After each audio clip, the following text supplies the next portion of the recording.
The Shadow of What Was Lost is an epic adventure that draws a lot of inspirations from other popular series like The Wheel of Time, so much so that some parts feel copy-pasted in the world building.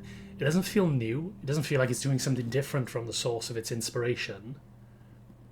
So, why couldn't I put it down? Despite its sometimes egregious use of its inspirations, I still devoured this story like it was fresh. Maybe that's what the Lycanius trilogy is, a more up-to-date, fresh version of The Wheel of Time and others of its ilk. The pacing of The Shadow of What Was Lost was the standout feature for me. It's a 700-page book that felt to me like a 300 to 400-page one. I whizzed through the chapters like it was in some sort of race, and I actively wanted to progress with the book even if I didn't reasonably have time that day. The plot is interesting, with numerous twists and turns as it goes through the story, giving you an opportunity to look upon past events with a new perspective. This is something I always appreciate from stories, as it adds a little more depth to just consuming what's on the page in front of you, and actually kind of allows you to do some rereads in the future, and as you're rereading, you're kind of picking up on clues that you wouldn't have seen the first time around. There are also opportunities in the story for you to get a picture of what's to come from the series without spoiling the events for you. This is perhaps one of the best parts, because the visions of the future that some of the characters experience demonstrate that the story won't be shy about deviating from its inspiration material in Book 2 and beyond. One criticism I have, beyond the parallels with other epic fantasy stories, is I can't really picture the characters. Islington doesn't do a great job of telling you what the characters look like, what they wear, or anything of that nature. Some readers actually don't want to know, because it allows them to fill in the empty spaces themselves with their imagination, but I prefer a little guidance from the author.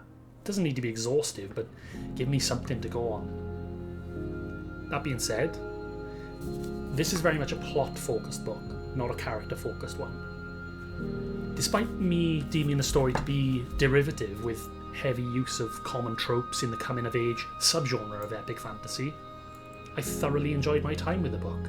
It was just what I needed at the moment I needed it. The prose is accessible, allowing you to progress through the story quickly. There's enough intrigue and interesting world building to keep me thinking about it when I lay the book down for the day. And it ends in a way that makes me quite excited for Book 2. One may ask, if it's not adding anything new to the genre, then why does it exist in the first place? And that's not an answer I can give. There's a bigger question here about the place of art and creativity, and about whether really we should always be pushing the boundaries, or whether we can sometimes create something that exists within the existing paradigm. And I believe that there's place for both. You know, there are going to be people who want to push the envelope and change things and make you look upon other media with new perspectives. But there's also going to be a very strong place for books that exist purely to entertain. You know, if we look at in other media, perhaps things like in movies, we have the Fast and the Furious series of movies. They're not winning any awards. You know, they're not going to. You know, they're not Oscar bait. They're not going to be, being showered with praise during awards season. But they always make their money back.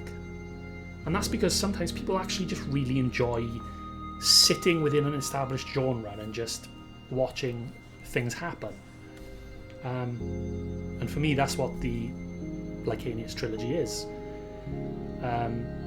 Perhaps the full Lycanius trilogy as a single package innovates, and perhaps The Shadow of What Was Lost just seeks to give us some familiar ground to launch from.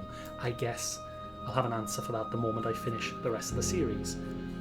What I will say is that given how this book ends, it certainly seems like it's going to tread some fresh ground in the sequel and beyond. The Shadow of What Was Lost is not a literary masterpiece that challenges you on social, political or emotional level, but it scratches an itch for entertainment's sake. As a result, I believe strongly that The Shadow of What Was Lost belongs in this genre, and more than that, is an excellent introduction into the world of epic fantasy for competent readers who are looking to explore the genre.